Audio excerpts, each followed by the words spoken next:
Hello everyone, and welcome back to It's Tech Time. In this video, what we are going to be doing is installing Ubuntu 25.04. Personally, Ubuntu is my second favorite Linux distro, second to Fedora desktop. That being said, Ubuntu is still a really cool Linux distribution for anybody that's looking to move from Windows and they want an easy to use Linux operating system. And in this video, I'm going to walk you through every step of the process from creating the initial installation media, testing out the installer on the device you want to install it in before fully installing it, and then installing Ubuntu onto your device. And by the end of this video, you will have your very own Ubuntu desktop machine. Hello there. If you're trying to level up your IT skills, or you're just tired of copying and pasting Linux commands without really knowing what they do, then I have written the book for you. The Linux Mastery Blueprint is a hands-on guide that takes you from beginner to confident Linux pro. In this book, you'll learn how to troubleshoot real servers, automate tasks with Bash, secure systems, and even deploy to the cloud. It is packed with real-world examples and some command line labs, which will help you create a final project you can actually show off to employers as you are job seeking. If you are serious about mastering Linux, then this roadmap is for you. You can help support this channel and get your copy today using the link in the video description. Now back to our video. First, before we get started, we're going to talk about the fact that installing any type of new operating system will in fact wipe out all data on the hard drive. So be sure if there's anything important on the drive that you have it backed up somewhere safe and secure first. It's Tech Time is not responsible for any data that is accidentally deleted during the installation of an operating system. Now there are 3 stages to installing a new operating system. First, you're going to create an installation media. Then you're going to test out the installation media to see if that version of Linux is compatible with the device you're going to install it on. Then there is the actual installation process. To create installable media, you're going to need a USB drive, and we are going to be using a tool called Etcher. Now there are many other similar tools out there that you can use. Etcher is just one out there that is compatible with Linux, and I use a Linux operating system as my daily driver, and so it's one of the tools I use the most often when creating installation media. Etcher is a free utility that can convert a flash drive into install media for just about any distro out there, and it's available for all the common operating systems, so you can run it from whatever platform you're currently on. The process will delete any data that is on the USB, so be sure to use a USB that has nothing important on it. So the first step is to download the version you need for your operating system. For me, it's going to be Linux. I'll put a link in the description on where to get Bella Etcher, and you'll also need to download Ubuntu itself. To do this, I'll put a link at the bottom in the video description, but you'll go to the page you see on your screen here and choose the version you want to download and click download it. Now you can choose whatever version of Ubuntu you want to. Just keep in mind that the process may be slightly different depending on what version you are using. For this video, we are going to be doing Ubuntu 25.04. Once you have everything downloaded, you will open the Balena Etcher app. We're going to click Flash from File, and we're going to look for the Ubuntu 25.04 desktop that we downloaded. We're going to click Open, and for me, it auto-detected the USB I'm going to be using. This has an installer for Fedora on it from a previous video, which I'm fine writing over for this video, and then we're going to click Flash, and you will have to authorize it by giving it your password. And what this is going to do is it's going to create a bootable USB that we can plug into our computer that we want to install this operating system on. And now you can Google the type of computer you're using to find out which key to press during the boot process to go to the boot menu. For me, this is going to be a Dell machine, so I'll hit F12 for my machine. And then at the boot menu, you will select this USB, and it will boot into this USB image that we are setting up right now with Balena Etcher. This initial flashing of the USB is going to take a minute,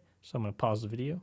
And once you've booted to USB, you'll be greeted by the Ubuntu installer, which is this screen right here. But for right now, what we are going to do is we are going to close the installer. So what this is right now is Ubuntu Live Mode. We have not actually installed Ubuntu on the machine yet. This is kind of a live preview of how Ubuntu will actually respond and react on the machine we're about to install it on. Now keep in mind that this live demo, as you would, is running off of a USB. So there may be a little bit of lag to the applications that you are opening or the files that you open as compared to how it would actually react hard drive of this computer itself. But in this demo mode, you can do pretty much anything you could do on the actual physical device itself. For example, creating files or even going and accessing the pre-installed applications that come with Ubuntu. And you can even launch some of these applications and just see how they work on your machine. For example, if you're not very familiar with LibreOffice, you can go ahead and launch it and take a look at how it works and how it appears on your machine.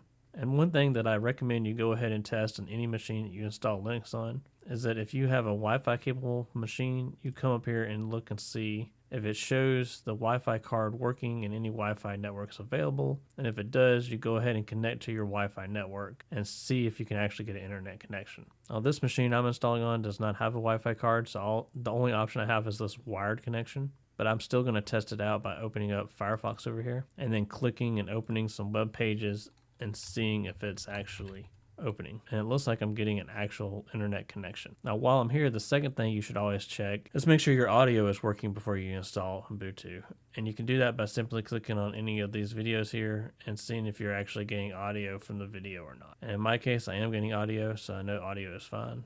Another thing you should always check when you're in live mode here is to go to your settings. And if you happen to have more than one display plugged up, come here and make sure it actually recognizes both displays and play around with the refresh rate so you get an idea of how it's going to react when you actually have Linux on your system. And if you happen to have any external printers or scanners, go ahead and take a look and see how they react to Ubuntu as well. Now, generally speaking, Ubuntu tends to be very compatible with pretty much any machine you put it on, but you do still want to test it out before you actually install it on the machine. So once you're satisfied and you actually want to go through with the installation process, we'll close this and you can click over here to restart the installer. And we are back at the Ubuntu installer. Now the first screen is going to ask your language. For me, it defaulted to English, which is correct.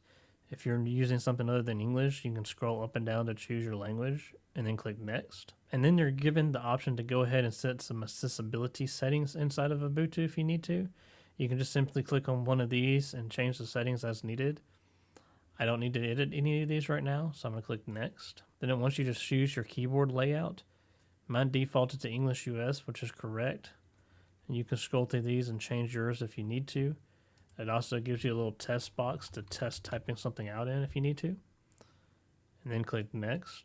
Now earlier in Ubuntu Live mode, when I was telling you to go ahead and connect to Wi-Fi if you were capable of doing that, if you did that here, it should automatically connect to Wi-Fi for you. In my situation, I don't have a Wi-Fi driver on this machine, so there's nothing there, so it's going to default to use the wired connection. Or I could choose to do not connect to the internet. I will leave that up to you. Personally, I like to leave it connected to the internet so that it will go ahead and install any updates that it has pending. So I'm going to leave it where it is and I'm going to click next. Now here it's going to ask you what version of apps you want to install. You want the default selection or the extended selection. The default selection can be considered a minimum installation of Ubuntu, pretty much just web browser and basic utilities. The extended selection will install all the apps we saw when we were browsing the apps in the Ubuntu Live mode. So for most of you, I'm going to suggest you click extended selection. We're going to do so and we're going to click next. Now here it asks if you want to install third-party software. I recommend you click these boxes because it increases the chances of Ubuntu being compatible with your machine that you're installing it on. Now, if you don't want to click those boxes, you don't have to, but we're going to click these and we're going to click next. And then here is going to ask you if you want to erase the entire disk, and depending on the machine, you may have an option for dual boot if you want to. And this is the point of no return for Ubuntu. We are going to erase the whole disk and install Ubuntu. So we're going to click next. And then here you have the option for encryption or no encryption. Now, if you want to, you can encrypt your hard drive, and that way if you lose your machine, nobody will be able to get information off of it because it will be encrypted. So if you use encryption, on the next screen, it's going to ask for the passphrase. If you don't use encryption, you will not get this page asking for a passphrase, but I'm going to do encryption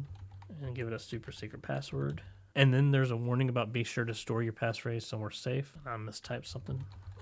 So now we'll click next. Fill out some information for our user account. I'm going to put my name in here and I'm going to change this name. I'm going to keep this username, get a top secret password there. Now this is a different password than what you use to encrypt your device. This will be my password to log in.